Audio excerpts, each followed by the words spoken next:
Hoje nós vamos falar de uma coisa muito importante, que são os critérios de avaliação para o fechamento do diagnóstico.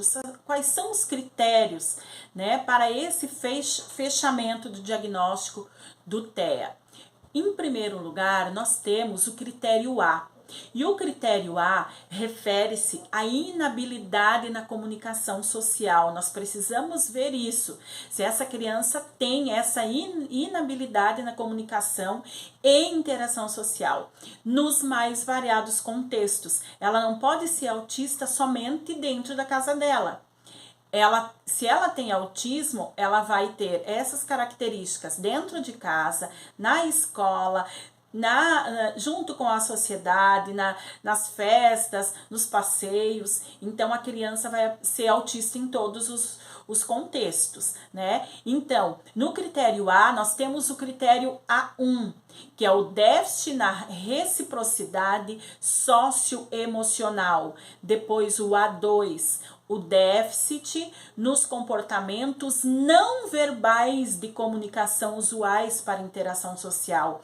Isso refere-se a os gestos, né, e as expressões faciais.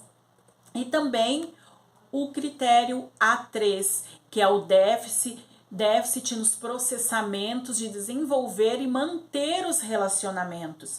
Como é que essa criança mantém e desenvolve esses relacionamentos? Como que ela chega, né, para iniciar um diálogo com uma outra criança nas brincadeiras? E como que ela mantém essa amizade, esse diálogo, né? Esse relacionamento. Depois nós temos o critério B, que são os padrões repetitivos de comportamento, de interesse ou atividades manifestadas por pelo menos 2 dos seguintes itens. Prestem atenção. O item B1 é na fala, nos movimentos motores ou no uso de objetos de maneira repetitiva ou estereotipadas, né? Então, é na fala que ela pode ter ecolalia, né? Nos movimentos motores, né? Nas mãos, mexer a cabeça, mexer o tronco para frente e para trás ou para os lados, tá? Com objetos também, muitas vezes a criança não sai sem um objeto na mão, né? Ou ela pega um brinquedo para brincar e ela joga esses objetos também. Agora o B2, adesão excessiva a rotinas, rituais verbais, não verbais ou excessiva resistência a mudanças. Então, a criança tem que estar sempre naquela rotina.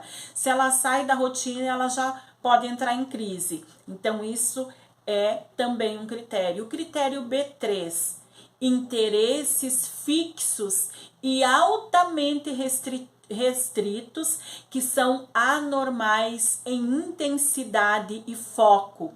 Por exemplo, a criança está brincando, ela fica ali focada naquele brinquedo, pode chamar ela está focada ali intensamente, ela nem percebe que nós chamamos ela. Então, esse é um interesse fixo.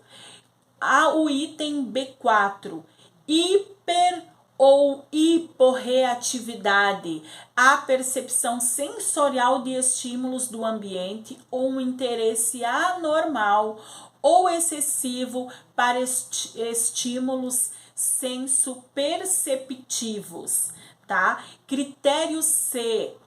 Esses sintomas devem estar presentes em fase precoce da infância. Então, todos esses sintomas apresentados não podem aparecer quando a criança estiver apenas com 8 anos, 6 anos. Tem que ter aparecido lá desde que ela nasceu, né? E foram se acumulando, né? Desenvolvendo também, né? esses interesses. Por exemplo, quando ela é bem bebezinha, ela pode ter dificuldade de levantar a cabecinha, né? Ela pode mexer com as mãozinhas, colocar as mãozinhas próximo ao rosto e ficar olhando os dedinhos. Aí depois, à medida que ela vai crescendo, pode ir desenvolvendo outros movimentos estereotipados, repetitivos, né? Então, esses sintomas devem estar presentes em fase precoce na infância, considerando-se até 8 anos. Por exemplo, se eu vou fazer uma avaliação de uma pessoa com 16 anos, eu tenho que considerar esses movimentos, esses sinais de alerta desde lá, né, dos 8 anos ou antes dos 8 anos também, né, porque a criança ela nasceu autista, tá? Eles podem aparecer aos poucos, tá? Por isso que eu falei que vai se desenvolvendo, aparecendo aos poucos, em ordem ou em sequência incompleta, tá bom? Sendo progressivamente apresentado problemas e dificuldades nas demandas sociais.